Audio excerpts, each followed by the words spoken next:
ಆನಂದ ಶಯನ ಅನಂತನ ನಯನ ನೋಡುವ ನಿಮ್ಮ ನಳಿನ ವೀಣೆಯ ನುಡಿಸಿ ನಾದವ ಬೆರೆಸಿ ನಂದನ ಕರೆವ ಬದನ ಆನಂದ ಶಯನ ಅನಂತನ ನಯನ ನೋಡುವ ನಿಮ್ಮ ನಳಿನ ವೀಣೆಯ ನುಡಿಸಿ ನಾದವ ಬೆರೆಸಿ ನಂದನ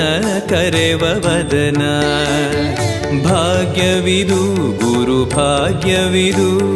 ಮಧುರಾಪತಿಯನ್ನ ನಟನ ಮಧುರವಿದು